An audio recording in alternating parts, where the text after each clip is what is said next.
So we'll move to the next, and that's the last presentation for the day.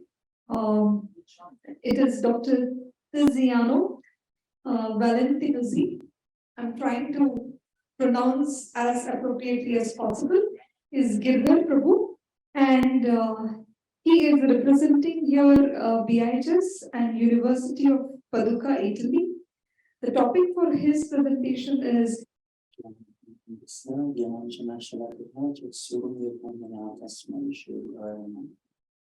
thank you very much for inviting me, and thank you very much for you being here. I'm very sorry that you are getting me instead of the delicious prasadam of Eco Village, but I will try to be short. So I will present a paper of my professor, Prof.Caimmi. I am on his behalf sending his pronouns to you from the University of Padua. He's an astronomer, professor, and we are presenting the paper. This is not the first slide.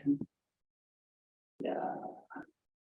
Presented this paper that is published in 2018 and adding some other ideas to this paper on which we are researching more. This is a brief summary, flat Earth model in Bhagavata Purana, Bhu-mandala studies by Richard Thompson, myth or science, some qualitative ideas, also with the Vastu Purusha Mandala connected, Titius-Bode Bhu-mandala connection, and then some conclusions. So, many, especially Western scholars, they think that in the Puranas there is a flat model idea of the Earth.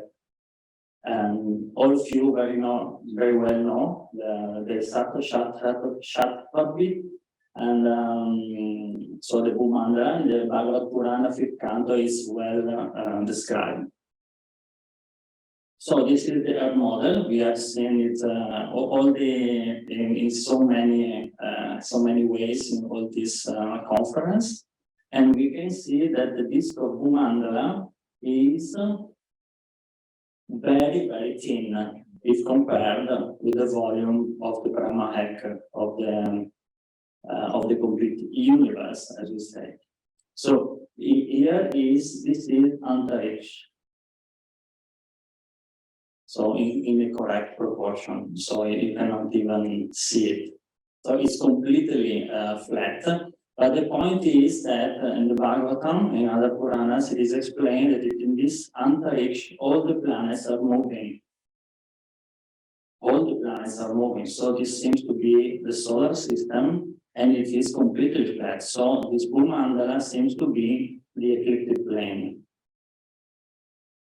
So this is the work of Richard Thompson that he is describing in this very nice book. I don't know if you know it, Mysteries of the Sacred Universe. Here you can find all these researches.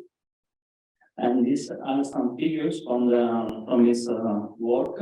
We can see the representation of the 7 Dvipas of Bhu-mandala.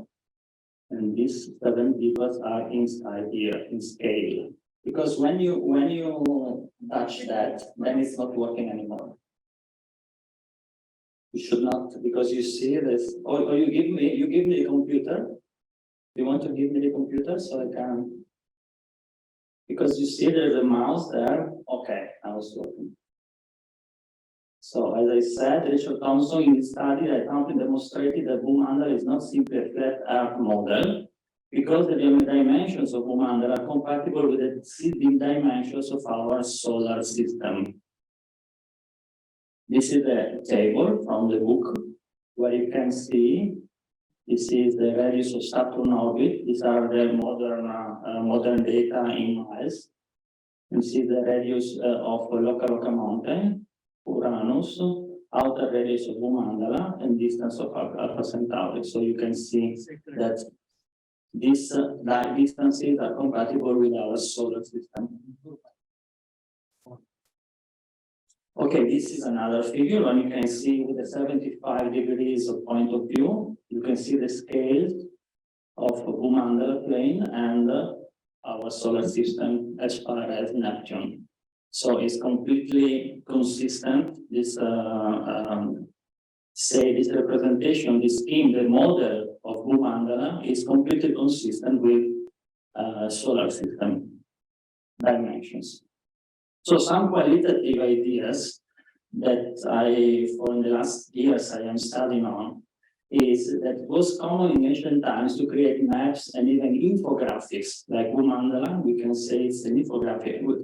It is not true, we can say. Richard Thompson for me has demonstrated it. To exemplify complex concepts and to apply in everyday use. Why?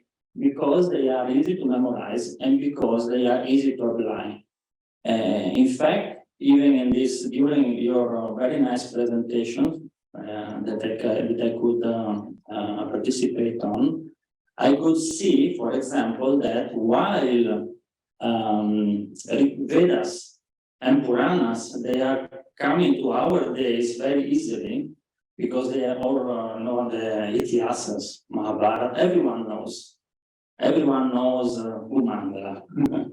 Maybe everyone doesn't know what it means, but everyone knows Bhu-mandala, especially in India, maybe not in Western countries, but in India for sure.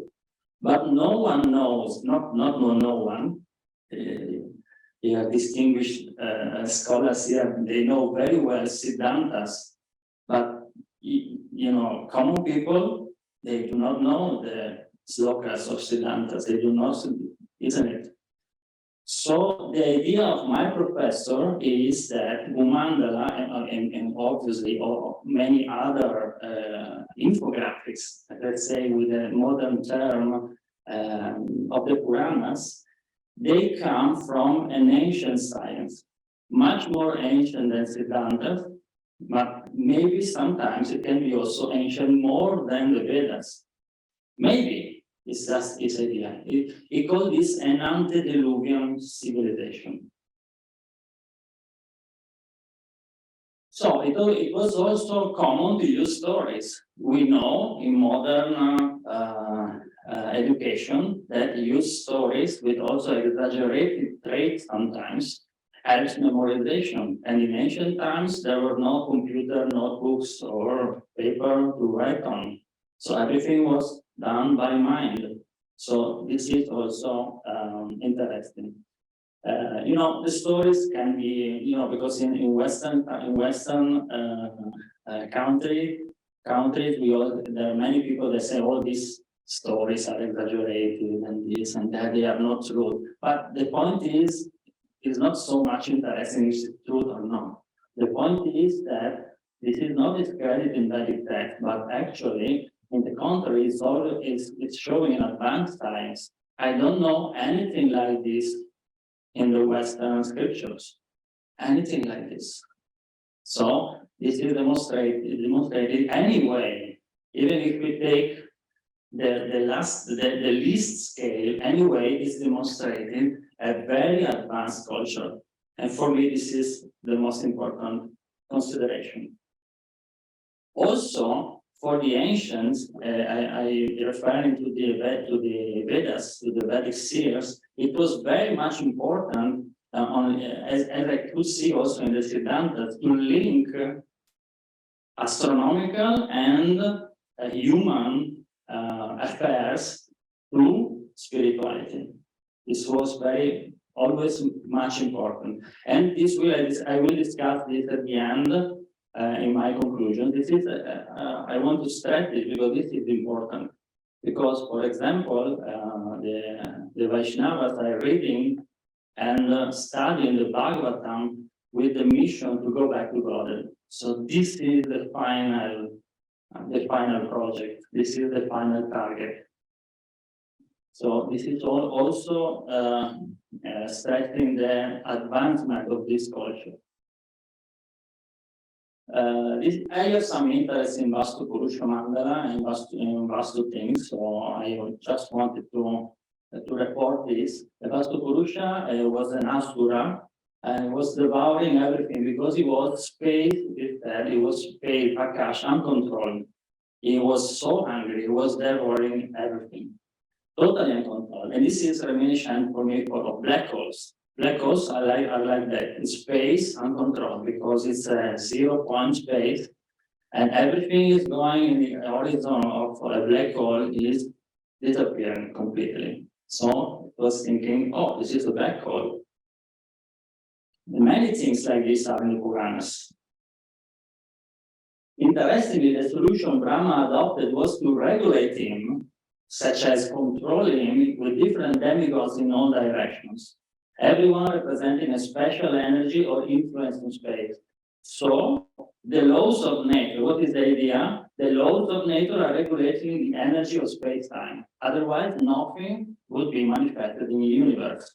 This also is a very interesting concept, and most probably is how do you say, is expressing some more complex idea of how the universe was manifested. Maybe we cannot call this exact science or like modern science, but you can perceive that some ideas are there. And most important, these ideas came to us because this is not a trivial problem.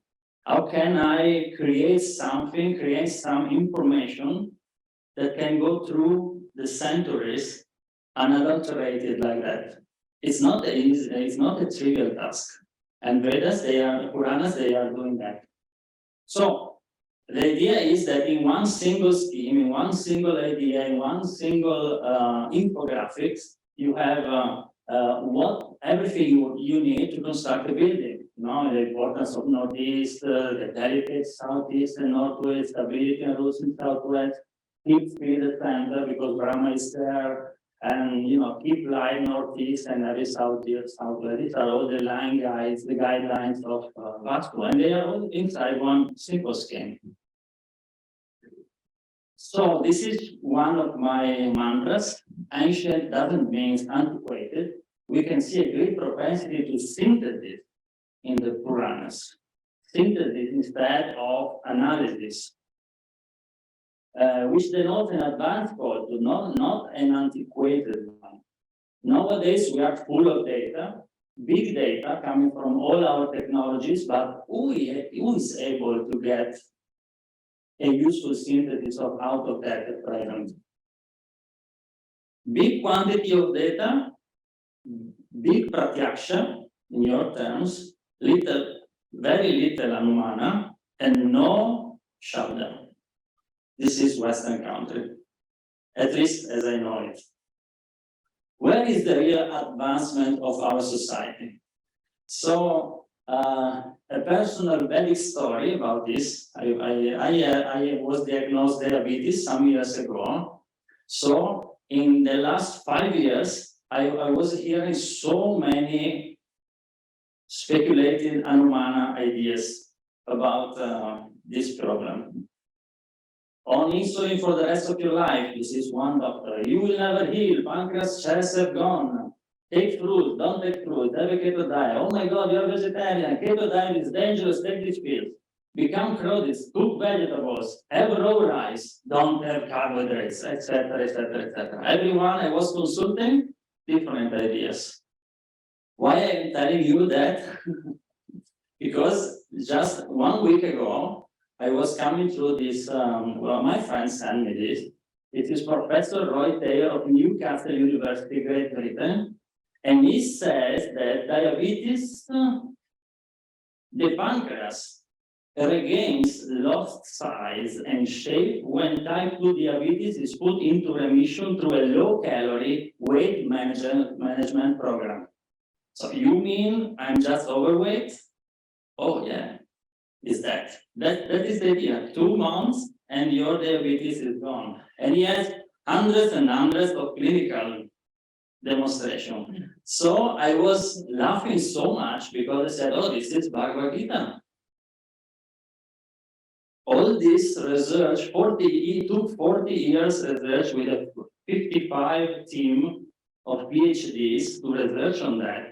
And this is already Bhagavad Gita. There is no possibility of one becoming a yoga or Arjuna if one eats too much or eats too little, sleeps too much or does not sleep enough. So what is the idea here? That Puranas, Itihasas, all this transcendental knowledge is also very practical, and we are taking hundreds of years to study with big telescope, big microscopes, to have at least to know at least at the end that Bhagavad Gita 6:16 just follow that. So this is the idea. So coming back to cosmology, these are the four models that Richard Thompson is explaining here for the Bhu-mandala plane. That can be interpreted as a planisphere projection, the abodes of the devas, a map of central India, Pakistan, and this one, the geographical map, and also can be interpreted as the geocentrical orbits of the planets. He demonstrated that for a particular length of the Yojana that is very similar to 8 miles, all the geocentric orbits of the planet are somewhat tangent to the features of the 7 dvipas. So, for instance, please refer to the book.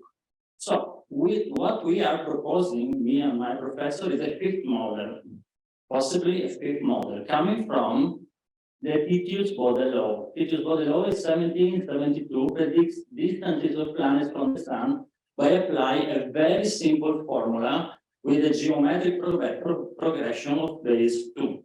The formula is where the index E is for all the planets. Minus infinity is Mercury, Venus, Earth, Mars, etc., etc. And the measure is in astronomical units. That is 150 million kilometers, is 90 million miles, about. So the law gave immediately good results for distances. Distances we mean semi-major orbital axis of all the planets known at the time. So we are in the 18th century. An important confirmation came in 1781 when William Herschel discovered Uranus. And Uranus fell perfectly into the law with index 6. But then Titius-Bode was saying, oh, we have to find out the index 4, because index 4 was missing, because from Mars to Jupiter, no planets are there. And an Italian astronomer, Giuseppe Piazzi, 20 years later, 1801, found Ceres, that is one of the biggest asteroid in the asteroid. The biggest one. So the empirical law is making its job, is doing its job. So what is interesting, but it has to be explored more. It's interesting that the Titius-Bode law is working, is doing its job also in extra planetary systems. So, for example, on the planetary system on Pulsar, this one, very difficult name, it has 3 planets, and all the 3 planets are following the Titius-Bode law. So this is interesting. So it seems to be something working on all planetary systems. What happened then was that for longer distances, the Titius-Bode law is not working anymore. After Uranus, Neptune not working. Pluto working, Neptune not. And all the other planets. We will see now the transuranian planets and dwarf planets are not following the Titius-Bode law. And this will be interesting for our Bhagavatam subtopic. Another point is that at the present day, there is no scientific explanation about this law. So they call it a law, but it's an empirical law. So it's some function that is just working, like quantum mechanics. It's working, but never one knows why. So that's the same with Titius-Bode. So coming back to chapter B, we know that Bhu-mandala is made like this. The jumbo dip is under kilo-yojana. Kilo means 1,000 kilo-yojana. Then we have oceans and dvipas that are doubling in size. And this doubling in size put in mind the idea, oh, doubling, it is bothered because it's a geometric progression. So these are the numbers, but you know those better than me. We go fast. So if we name this quantity K, let's match with Bhu-mandala. These are the planets till Uranus. This is the eye of the law. So infinite 0, 1, 2, 3, 4, 5, 6. This is the K, 2 to I. So 0, 1, 2, 4, 8, 16, 32, 64. And you can see that this geometrical progression is practically identical for a factor of 100 to the sizes of the dvipas. And here you can see the predicted distance in astronomical units, and you can see the observed distances of the planets in astronomical units. You can see that matches very much, less than, I think, 5% at the maximum. And these are the features. For Mercury, we don't have a feature because Mercury should be in the scheme, should be the center, in minus infinite. So the 0 point, we don't know. Because in the Titius-Bode law, the 0 point is this one. So apart from the 0 point, the dvipas, they represent the distances of the planet from the sun. Some calculation I made here in the last days, just some distances. If we use this kilo-yojana, that is 1/8 of 1 degree of the circumference of the planet Earth. This is described in the paper of my professor, and it is described also in the book here. So the figure is this.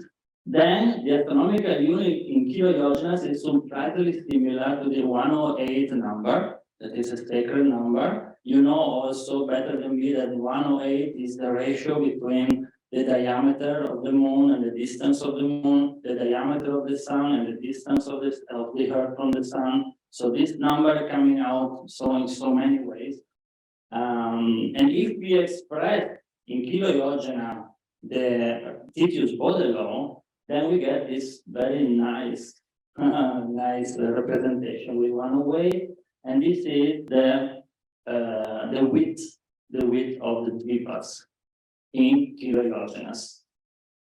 And my professor was also giving in this appendix of his work this nice mathematical, representation from 108. It's 1 to 1, 2 to 2, 3 to 3, and also 360, 2 to 3 to 3 times 3 to 2, plus 2 plus 3. He's a mathematician, so he does such things like in the Siddhāntas, who was that was very nice poetry. Ramakrishna. Yeah, it was Tamilian. And so he also wrote this ratio 3 to 10. And surprisingly, I was writing this, and surprisingly, I was remembering where I've seen this 3 to 10, and it's 108 to 360. But that's not some science. No, it's not working with numbers, but it is going on in the direction where the seers were also very creative and artistic, also with numbers. Okay, what's happening after? This is just an exercise because what is interesting is that only 7 dvipas are there. After doubling, when arriving a pushkar dvip, no doubling anymore. Why? Because Titius law doesn't work. Coincidence? I don't know. It's very interesting. It's not doubling, but the next the next loca is not a Vipa, it's called loca, but it's an inhabited region. Loca is inhabited region, so it must be planets there. The next loca is 15,750 kilo-Diogenes.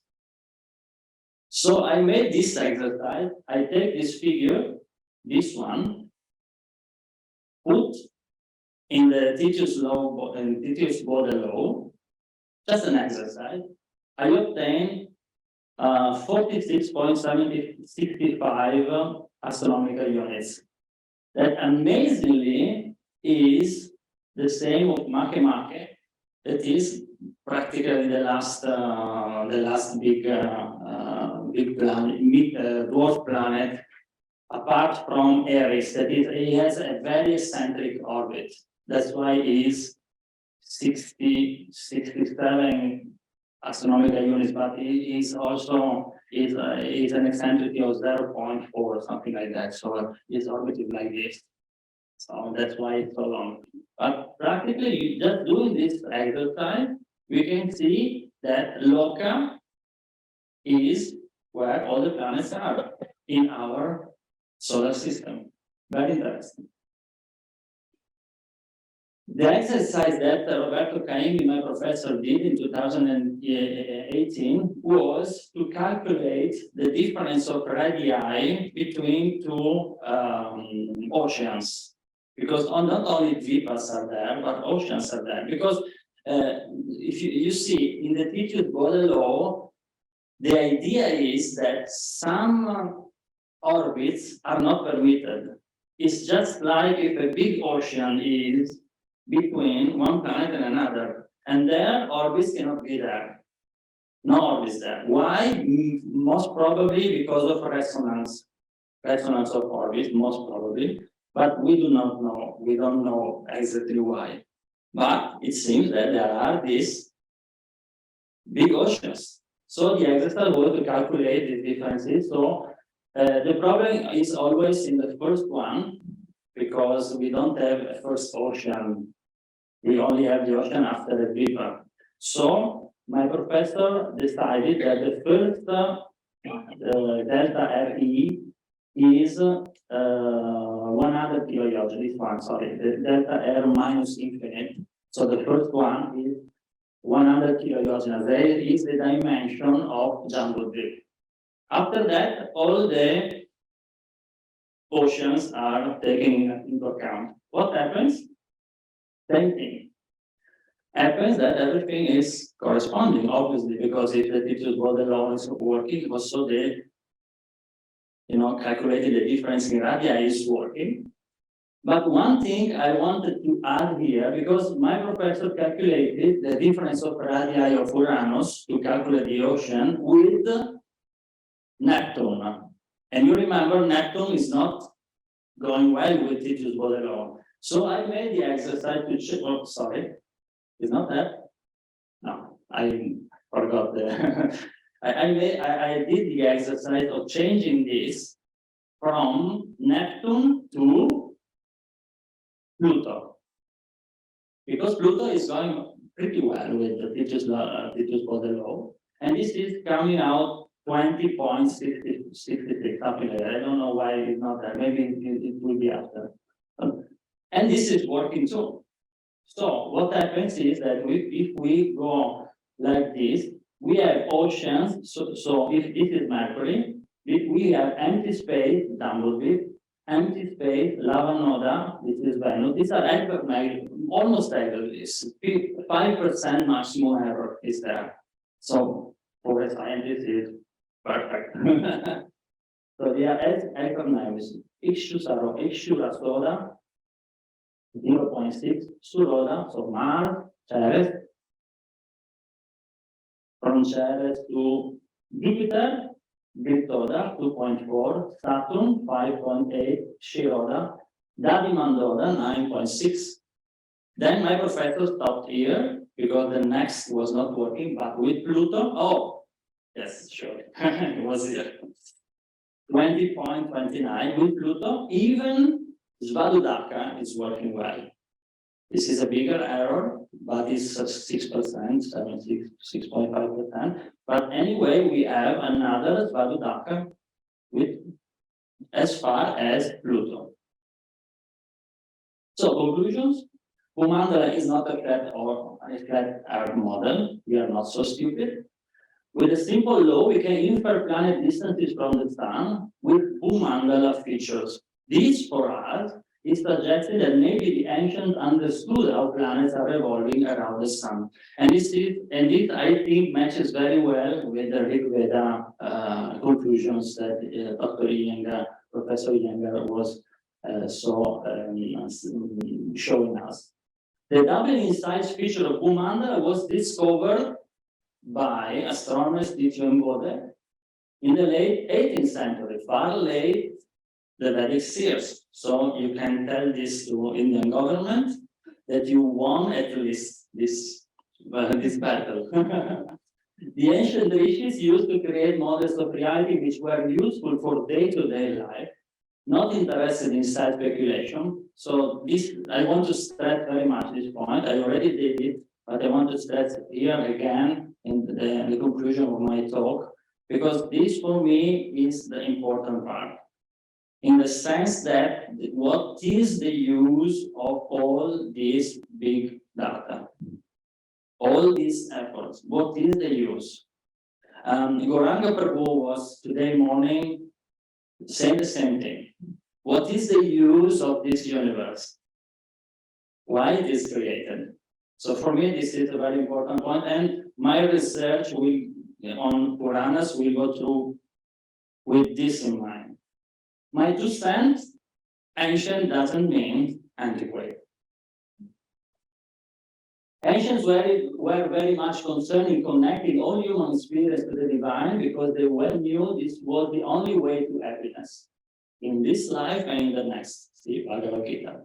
So every time they are concerned with this point, very important point. Perhaps we should, and I mean we should, Westerners, but also in India, we all should reintroduce this perspective into modern cosmology and generally in science, by considering the spiritual dimension of man as central. This for me is very important, and Vedic culture is surely communicating this from long ago to the nowadays that we very much need actually today, this kind of information and of idea and of model of mind, the model of thinking. Thank you very much. I think the obvious question here is, we are supposed to be on Jambudvipa, right? But Jambudvipa is coming as Venus? Yeah. Venus. Yeah. So Jambudvipa, the dimension of Jambudvipa should be Mercury in the second. The idea is that in the same model, if you are in front of your students, if you have one model and you can use that model throughout the year, that would be perfect. Then you will say to the students, okay, now this is not anymore our Earth, this is Mercury. And let's go. Mercury, then Venus, then this, then that, then that, then that. So the idea, this is not my idea, this is Richard Thompson's idea, is that Bhu-mandala scheme with all its features is a multiple three-dimensional scheme showing many models. In fact, as I showed before, it would be long to because it's a big book like this. But there are at least 4 models inside, and this we propose is the 5th model to add to the 4, and all count for the same Bhu-mandala. You don't need to change anything, measures, anything. It works for all the 5 models.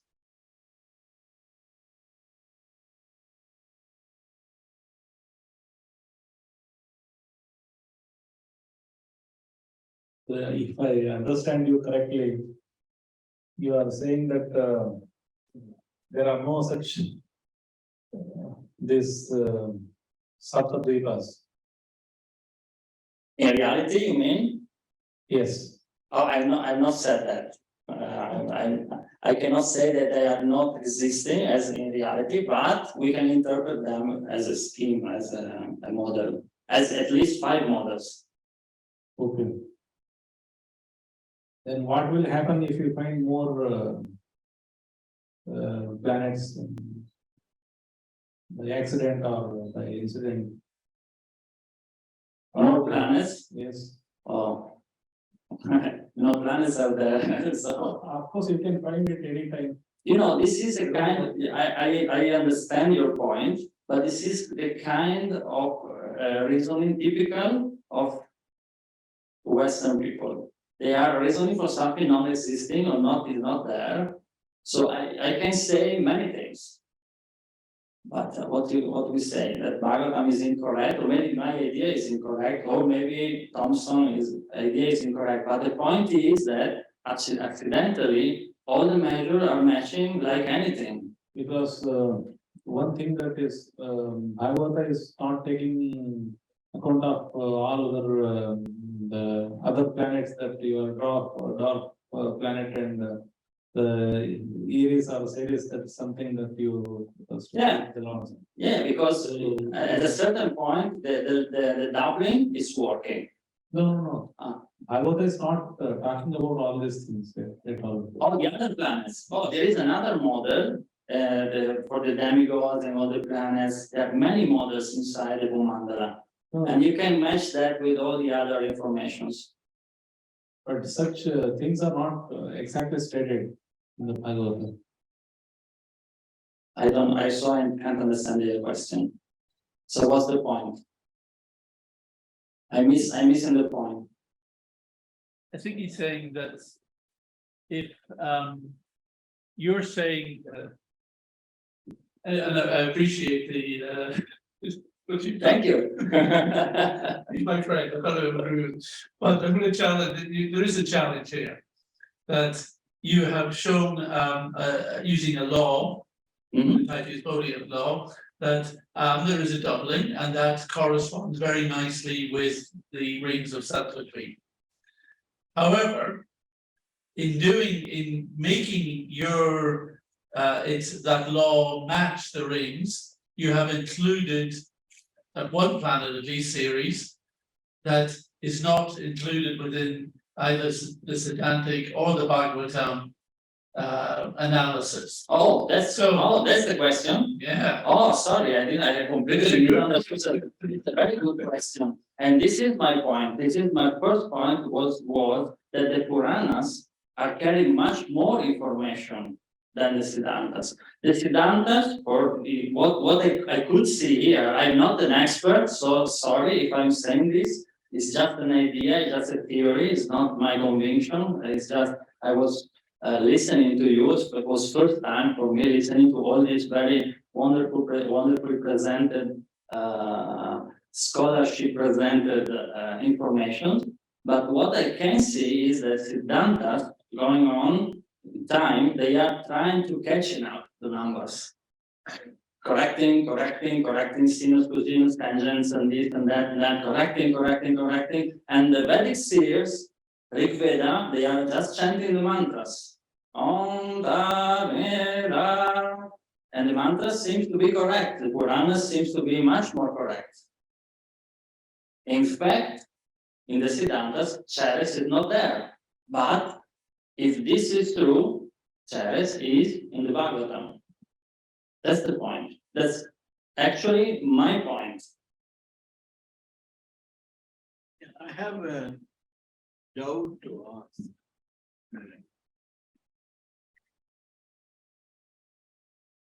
I'm feeling very humbled. Your model is different from the model of Thomson, right? Of Thomson. Or in it's not different. It's another model, a fifth model. Thomson is using geocentric orbits. I'm using heliocentric orbits. Yeah, that's what I wanted to Yeah. get a clarification. He uses model, it says it's projection. Something like an astrolabe. Yes. It's projected the positions of the planets and the distances given. Whereas yours seems to be a three-dimensional model, right? Because it has to be in an orbit also. Because your distances are not on flat earth. Yeah. So there seem to be a different. Yeah, but also Thomson, one of the four models of Thomson, one is also three-dimensional, and he uses geocentric orbit. Okay, So this you were saying is the first model, the third model of Thomson is geocentric orbit. I cannot show you because I don't have. I know only one model of Thomson. That is what it says about the Bhagavata Purana, the others are not right. So that is why I wanted a clarification. Yeah. That's all. Yeah. Thank you. You're welcome. So Prasadam is there. Thank you very much for being so late. Thank you. So one of the most important message at the end of the day that is ancient is not antiquated. I think that was the most profound message that I could get from the presentation. Definitely all other points are equally significant for the scholars for cosmology and cosmography.